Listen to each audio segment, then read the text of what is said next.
तो हेलो दोस्तों।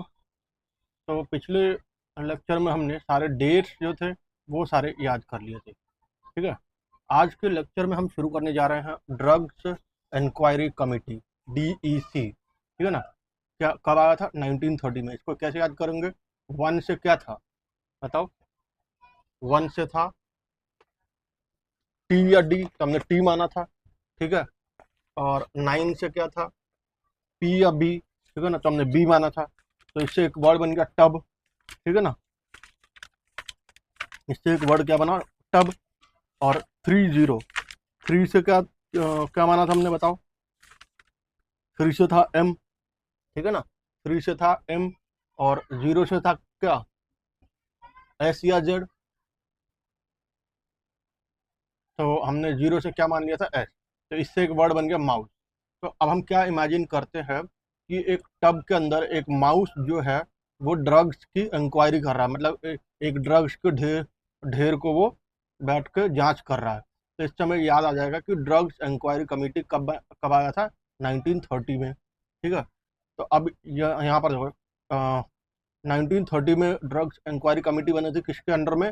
RN चोपड़ा। ठीक है ना, जो चेयरमैन थे। ठीक है। और C Govindan Nair as secretary, और doctor B Mukherjee as assistant secretary. ठीक है। और दूसरे तीन मेंबर्स कौन थे? JF Case, H Cooper and Maulvi Abdul Martin Chaudhary. ये सारे जो थे उसके बाकी मेंबर्स थे। है ना। तो हमें मेन क्या याद रखना? RN चोपड़ा। क्वेश्चन जो आएगा बार बार, ये RN चोपड़ा से। ठीक है। ये हो गया। उसके बाद और क्या क्या है इसमें? अब इसका काम क्या था? ये ड्रग इंक्वायरी कमेटी काम क्या करती थी? To probe into the quality of drugs. ये क्वालिटी ऑफ ड्रग्स को चेक करती थी। कौन से ड्रग्स के? जो भी ड्रग्स इंपोर्ट हो रहा है। ठीक है। जो भी इंपोर्ट हो रहा है, मैन्युफैक्चर हो रहा है या बेचा जा रहा है, और जो कि ब्रिटिश फार्माकोपिया में ऑफिशियली मेंशन्ड है, तो उन सारे ड्रग्स की क्वालिटी को ये चेक करती थी। ठीक है। उसके बाद इनको इंपोर्ट, मैन्युफैक्चरिंग और सेल और डिस्ट्रीब्यूशन के लिए जो मेजर्स हैं, जो रिमीडियल मेजर्स हैं, उसको सजेस्ट करती थी, ताकि जो सब स्टैंडर्ड और स्पूरियस ड्रग्स को हैं और जो उसके फॉर्मुलेशंस को हैं उनको हटाया जा सके, कम किया जा सके। ठीक है। उसके बाद अगला क्या है कि और क्या काम था? To look into the formulations prepared indigenously from the vegetable drugs. ठीक है।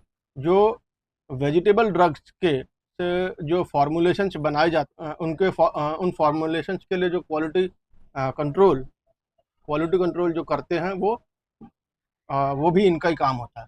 To look into all other aspect directly और indirectly connected with the profession of pharmacy. है ना। जो फार्मेसी से रिलेटेड बाकी जितने भी काम है, चाहे वो डायरेक्टली हो या इनडायरेक्टली हो, वो सारे जो है यही देखता है, ड्रग्स इंक्वायरी कमेटी।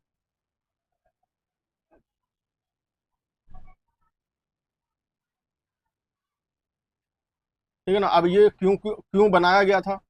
क्योंकि उस समय पे क्या था कि फार्मेसी के लिए कोई सिस्टमेटिक प्रोफेशन नहीं था। ठीक है ना। जो ड्रग्स है वो कोई भी डिस्पेंस कर रहा है, कोई भी कंपाउंड कर रहा है। जो अनट्रेन्ड पीपल हैं वो ही ड्रग्स को डिस्पेंस कर रहे हैं, कंपाउंड कर रहे हैं और हैंडल कर रहे हैं। ठीक है ना। तो उस समय पे फार्मेसी के लिए कोई सिस्टमेटिक प्रोफेशन नहीं था। तो और उनको जो तनख्वाह दी जाती थी, जो अनट्रेन्ड पीपल होते उनके पास तो कोई ट्रेनिंग थी नहीं, तो उनको जो तनख्वाह दी जाती थी वो भी बहुत कम होती थी। और इन्हीं को हम जो सो कॉल्ड कंपाउंडर्स कहते थे, जिसको कोई नॉलेज नहीं होती थी ड्रग्स की, और वो सारे जो है ड्रग फॉर्मुलेशन को हैंडल कर रहे थे। तो अब क्या हो गया? तो अब वो ड्रग्स को तो हैंडल कर ही रहा है, साथ में वो और भी काम करते, जैसे ड्रेसर्स की, हेल्पर्स, लेबोरेटरी टेक्नीशियंस और दूसरे मिसलेनियस जॉब, जैसे कि अकाउंट्स, डॉक्टर का अकाउंट मेंटेन करना, ये सारे काम जो है वो भी वही कंपाउंडर कर रहा था। The compounders were able to read and write in English, and that was the only qualification they had for handling the drug. तो इन कंपाउंडर्स को तनख्वाह भी इसलिए कम दी जाती थी क्योंकि इनको सिर्फ इंग्लिश पढ़ना और लिखना आता था। ठीक है ना। और इनको कोई फॉर्मुलेशन हैंडल करना नहीं आता था। ठीक है। कोई इनको ट्रेनिंग नहीं दी जाती थी, इसलिए इनको सैलरी भी कम मिलती थी। वैसे तो अभी भी कम ही है, पर उस समय तो और भी कम थी। Only in the provinces of Bengal and Madras there was a training course for compounders, chemist and druggist, है ना। अब बंगाल और मद्रास में पहली बार जो है एक ट्रेनिंग कोर्स चालू किया गया कंपाउंडर्स, केमिस्ट और ड्रगिस्ट के लिए।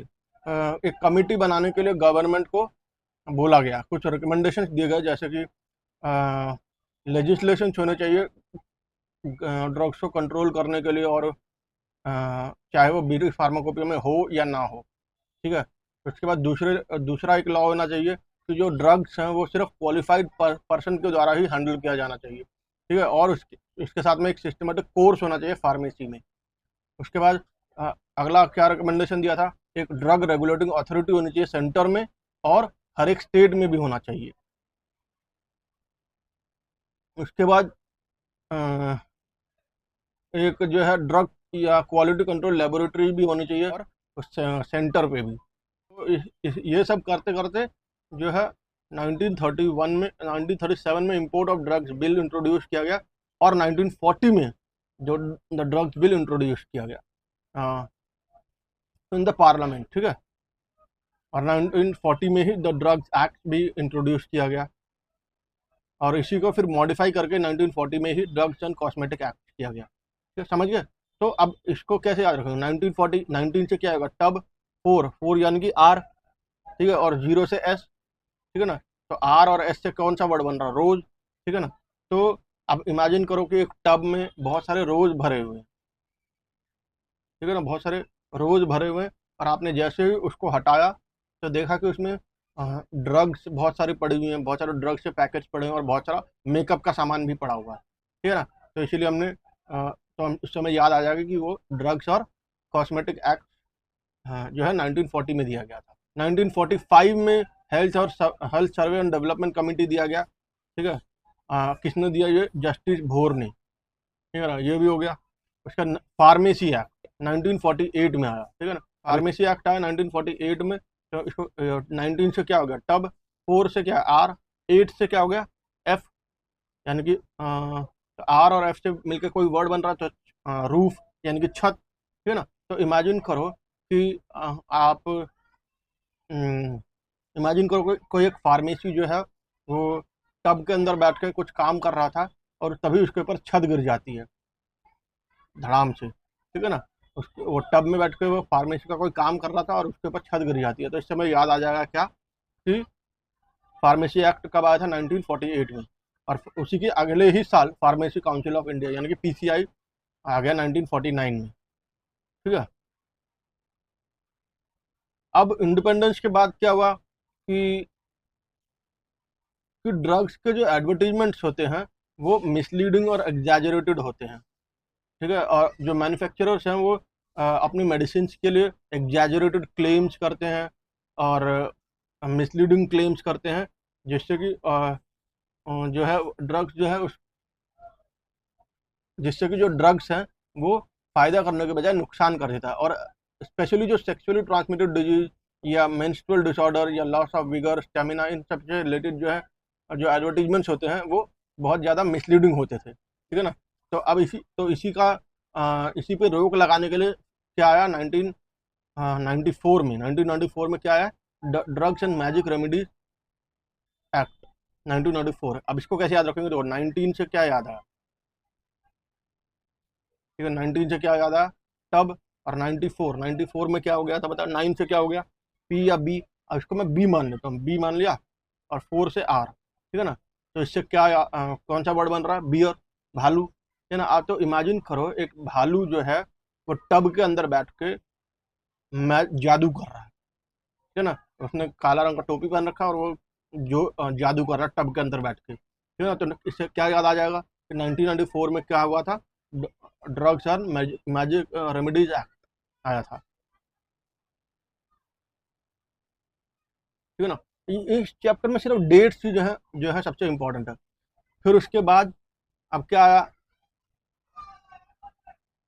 Medicinal and toilet preparation excise duties act, वो कब आया था 1955 में। अब इसको कैसे याद रखेंगे बताओ, है ना। तो 19 से क्या हो गया टब, 55 यानी कि एल और एल, ठीक है ना। अब इससे क्या कोई वर्ड बन रहा, इससे कोई वर्ड नहीं बन रहा, तो हम खुद से एक वर्ड बना देंगे। तो एल और एल से एक वर्ड बनता है लॉल, ठीक ठीक है ना, जो हम व्हाट्सएप पे लिखते हैं ना लॉल, तो लॉल से हमें एक इमोजी याद आ रहा होगा, हंसने वाला, ठीक है ना। तो ये अब जो ये जो इमोजी है, हंसने वाला जो इमोजी है, ये हंसते हंसते इतना ज़्यादा वो हुआ कि ये जाके टॉयलेट में गिर गया, ठीक है ना। देखो 19 तो सबके शुरू में कॉमन है ही, तो इसलिए अगर उसको याद नहीं भी करते तो भी चलेगा। तो 1950, तो हमें क्या याद रखना, 55।